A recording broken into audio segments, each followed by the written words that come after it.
Hi everyone, I am M. Srinivas Rao, Assistant Professor, Department of Microbiology, Dr. B.R.R. College, Jadcherla.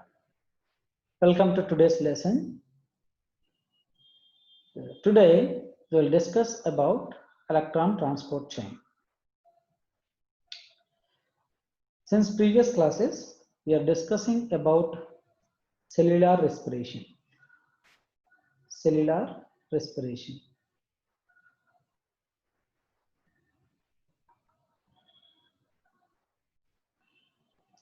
As a part of cellular respiration, we are in aerobic respiration. We are in the chapter of aerobic respiration. Aerobic respiration. I already told you, aerobic respiration includes different stages, or it includes different metabolic ways. The first one is the process of glycolysis, that is breakdown of glucose molecule into 3-carbon molecule called as pyruvate. Then conversion of pyruvate into acetyl coenzyme A and tricarboxylic acid cycle. And next one is electron transport chain. Together, so far we discussed about the two pathways in cellular respirations, which helps in generation of ATP and formation of a new precursor products. Now we are in a third stage of metabolism, that is electron transport chain. Electron transport chain. How does it occur? What are the sources to carry out electron transport chain? So to know all these things, we'll just go back to the previous lessons or previous lessons. That is, in glycolysis and in TCA cycle, we got some components like NADH2 and FADH2. Nicotinamide adenine dinucleotide and flavin adenine dinucleotides. These two are the compounds or molecules are the sources for electron transport chain. Actually say, it is the third and final phase of respiratory metabolism of a glucose and other substrates. The so formed reduced coenzymes generated in glycolysis and TCA cycle, they are nothing but NADH2 and FADH2 are reoxidized. Hence, a huge amount of ATP is generated by a process of oxidative phosphorylation. To happen, these electron-rich substances must donate their electrons to the acceptors. The whole process we call it as the electron transport chain. See, a process that begins with moving electrons through a series of electron transporters that undergo redox reactions. Redox reactions. What are redox reactions? Redox reactions are simply nothing but losing of hydrogen, gaining of oxygen.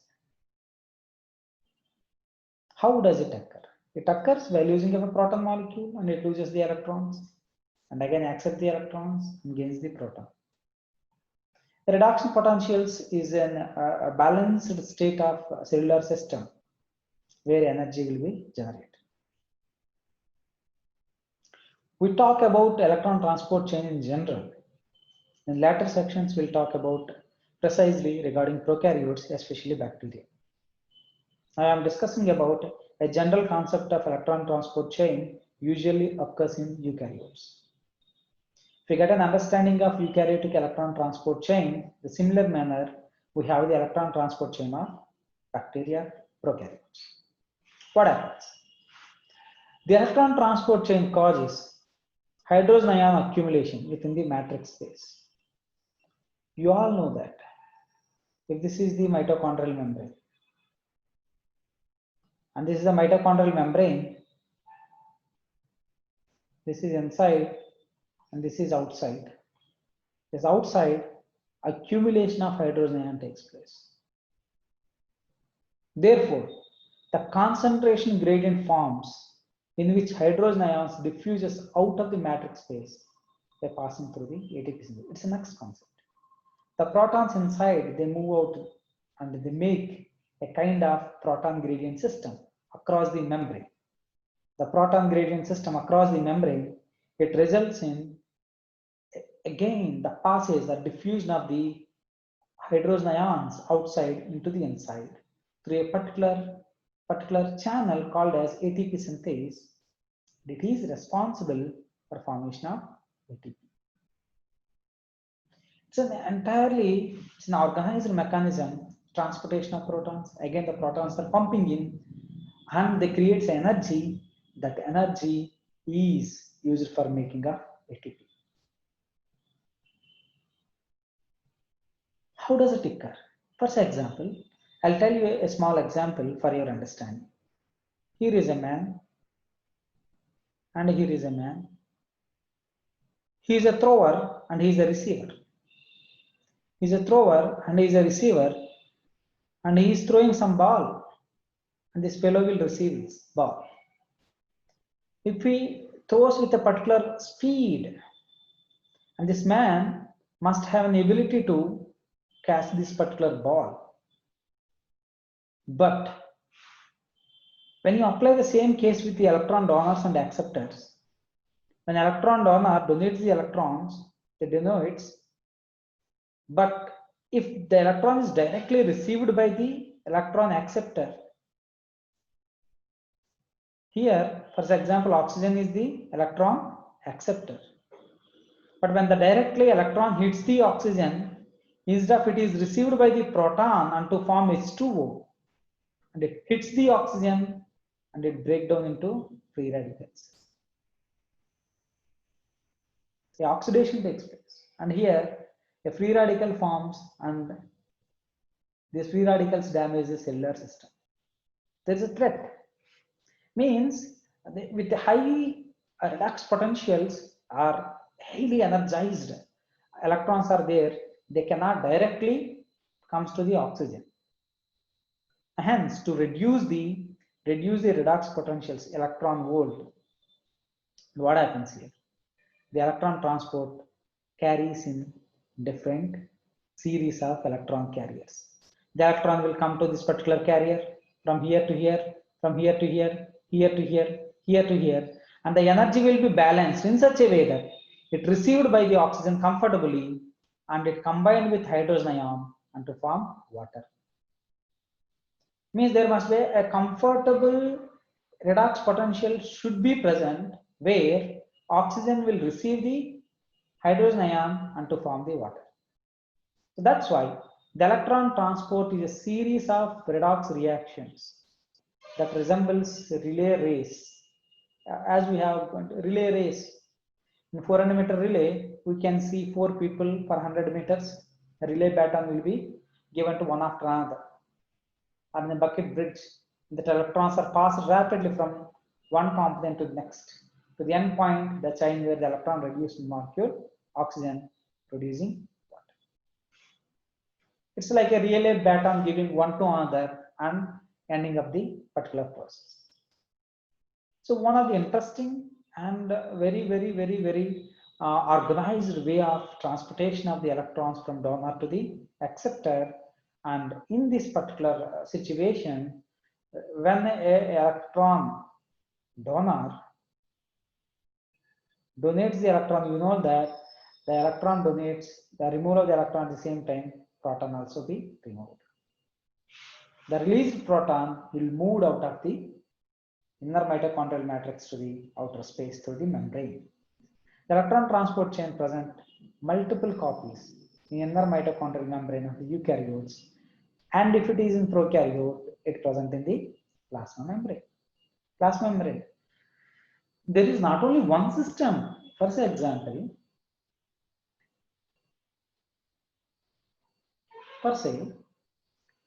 this is the mitochondrial matrix, and where you can see number of platforms or benches. It is one. This is one. This is one. Means which includes its electron transport system. Like this, the whole membrane is spaced with different kind of electron transport systems. All these electron transport systems, what do they do? They carry out the process of electron transport chain from inside. So if this is the prokaryotic cytoplasm or eukaryotic mitochondrial membrane, where it occurs TCA cycle, here TCA cycle occurs, TCA, and outside the mitochondrial membrane, glycolysis occurs, and glycolysis to TCA.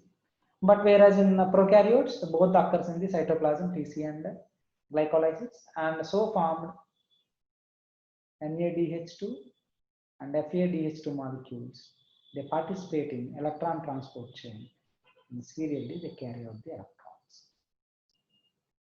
So one of the beautiful concepts where the cell produces energy for its rest of the activities.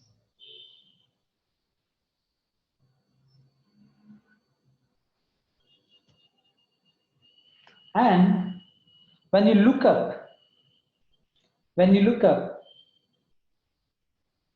the electron transport chain system, it's one of the beautiful system. What it has? The mitochondrial system is arranged into 4 complex of carriers, each capable of transporting electrons, part of the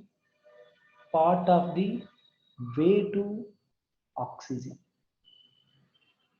We have coenzyme Q and cytochrome C are connected between the complex 1 and 3 and 3 and 4.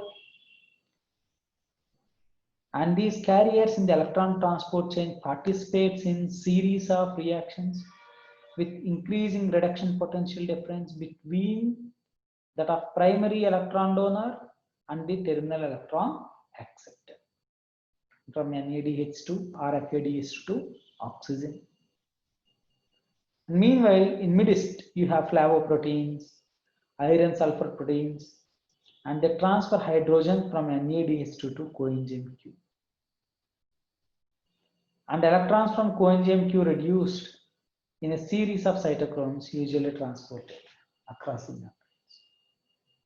The transportation of the protons is vested with different kind of coenzymes and enzymes are spatially arranged in a membrane in the form of complexes.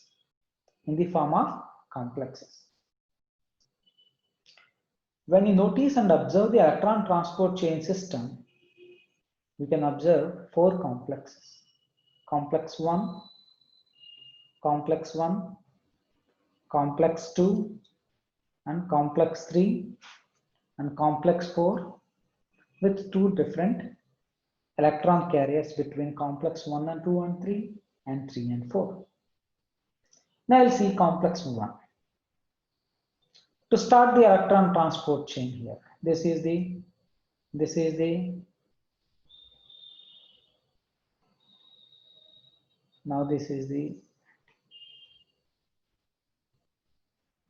electron transport chain complex 1. It has NADH ubiquinone oxidoreductase. This was the enzyme. What is this? Ubiquinone oxidoreductase enzyme present in the complex 1, which is an L shape, consists of almost of 46 polypeptides, and NADH is an oxidized molecule. Ubiquinone is reduced, complex 1 act as proton pump. The first complex aboard NADH. This complex will be labeled as a complex 1, composed of flavin mononucleotide and iron sulfur protein and FMN, which stands for the vitamin B2, called as riboflavin, one of the several prosthetic groups, cofactors in the electron transport chain. A prosthetic group is a non-protein molecule required for the activity of a protein. Prosthetic groups are organic or inorganic non-peptide molecule bound to the protein that facilitate its function. Prosthetic group include coenzyme, which are the prosthetic group of enzymes. The enzyme complex one is NADH dehydrogenase. NADH dehydrogenase, where what happens? NADH2 removes two hydrogens and became NAD plus. You see?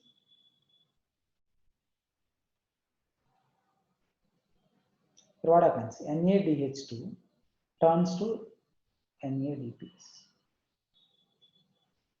NAD plus. The complex 1 can pump 4 hydrogen ions across the membrane from the matrix into the periplasmic space.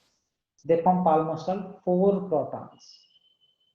4 protons from inside to the outside. 4 protons. The complex 1 pumps 4 protons.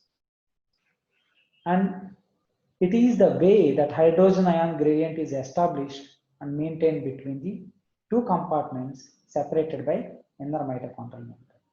The inner mitochondrial membrane, this is, and this is the mitochondrial membrane. From in to out, it will act. The proton will be pumped outside. This was the complex 1 is embedded with an enzyme called as, what is that enzyme? NADH dehydrogenase enzyme. And you have complex 2 and quinone. This is quinone is an electron carrier or a proton carrier between the complex 1. If we have a complex 1 over here, for example, the complex 1 over here, and NADH2 is reduced to NAD, and where 2 protons are moved outside, and from here the electrons are given to quinone, and quinone is a Q cycle will run.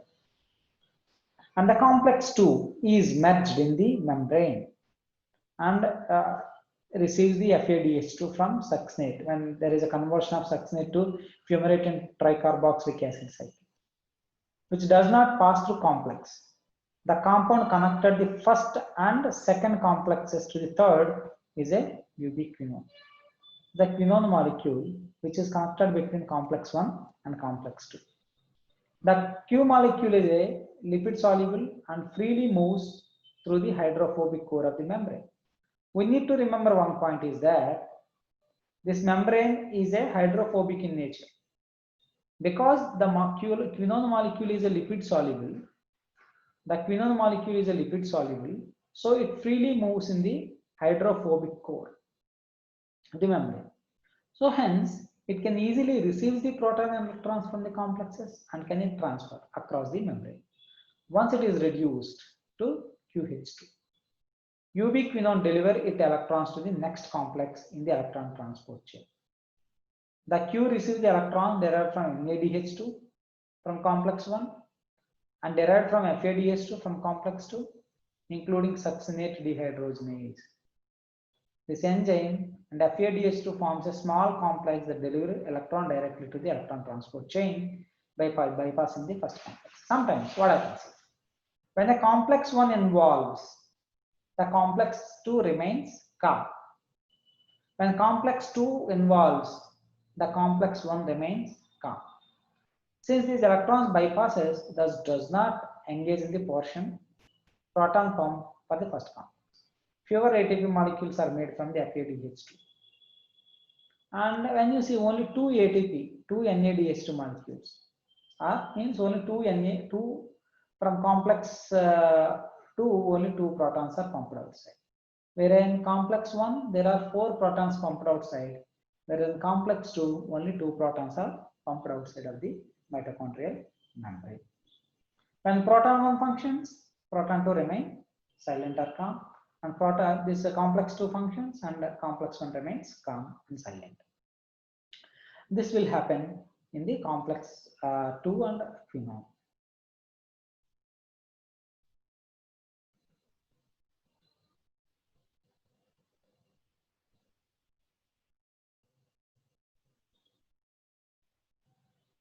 And now We'll talk about complex 3.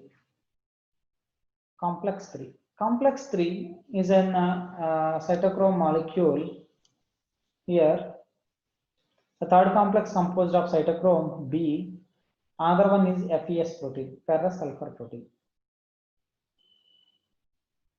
This is called as FES enzyme.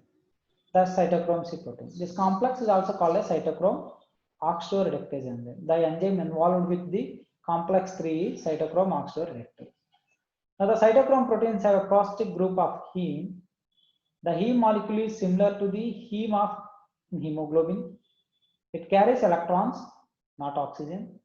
As a result, the iron ion and its core is reduced and oxidized as it passes electrons, fluctuating between different oxidative states, ferrous to ferric, means reduced to oxidized.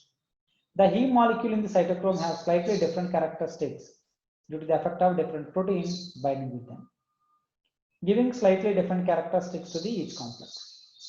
Now, the complex 3 pumps protons through the membrane and passes to the cytochrome C.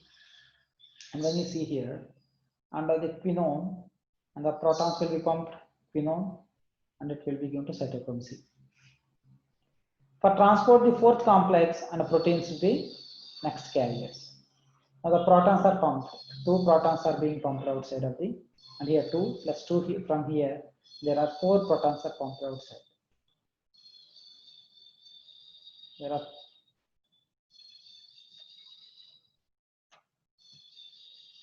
There are 4 protons pumped outside.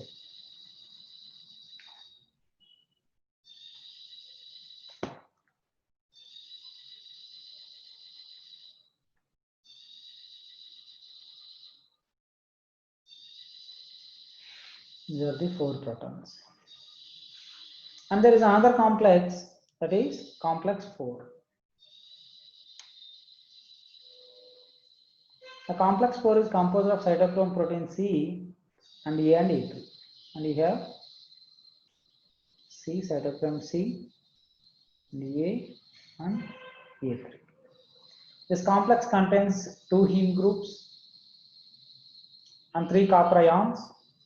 The cytochrome holds oxygen molecule very tightly between the iron copper ions until oxygen is completely reduced. The reduced oxygen then pick up 2 hydrogen ions from surrounding medium to make water.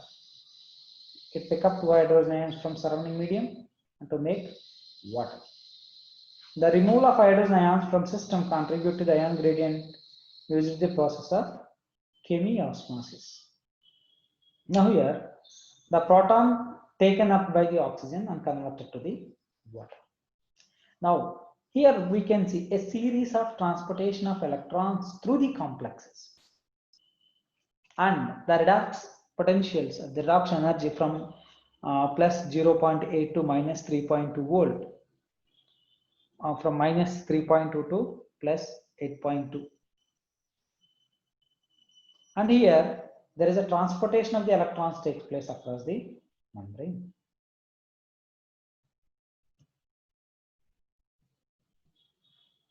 Now you see, this is the how a schematic diagram how an electron transport chain occurs. Now this is the complex one. This is the complex one, and so-called NADH2 molecule. The NADH2 is reduced to NAD plus from the complex, and this was the electron path, and this was the electron path, and electron from complex 1 to quinone, and quinone to the complex 3, and from complex 3 to cytochrome, which is above the membrane, and to the complex 4 and A, and it give to the oxygen and it converted to the water. When complex 1 works, complex 2 remains silent. When the complex 2 where FADH star succinate to malate and 2 protons, they given to quinone, which is embedded and immersed in the membrane, gives the electrons and protons, and here it pumps the protons outside. Like this is the transportation of the electrons, and this is the transportation of protons across the membrane from donors. These are electron donors and proton donors. They donate electrons, they donate protons, they release these protons, and these protons are being pumped outside. These protons are being pumped outside, and they forms the hydrogen ions here. This we call as PMF, means proton motive force. This is we call as proton motive force. Now this proton motive force, will drive the formation of energy. Drive the formation of energy into the cellular system. Now this energy will be used for other purposes. Energy will be used for the other purposes in the cellular system.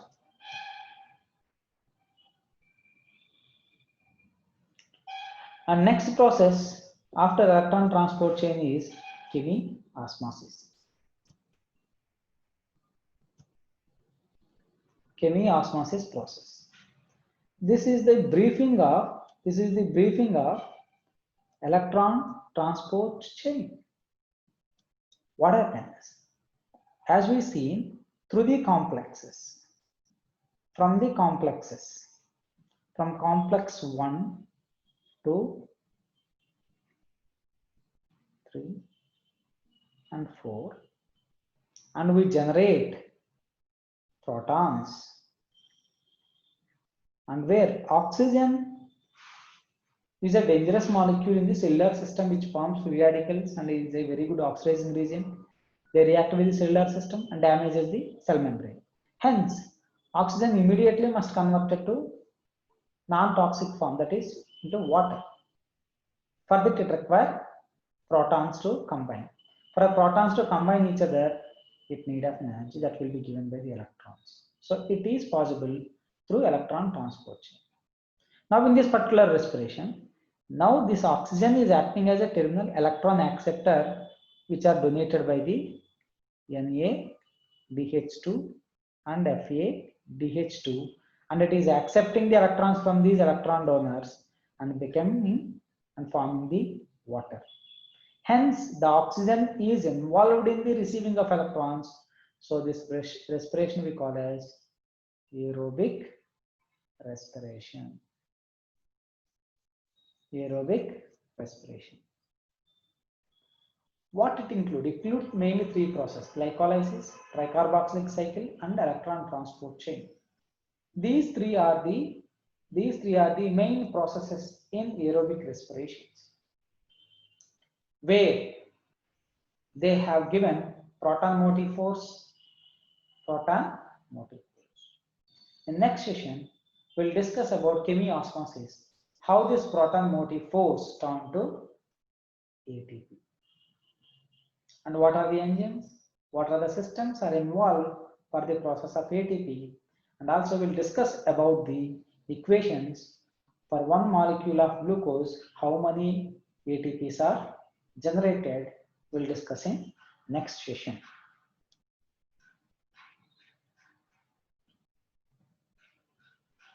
Thank you.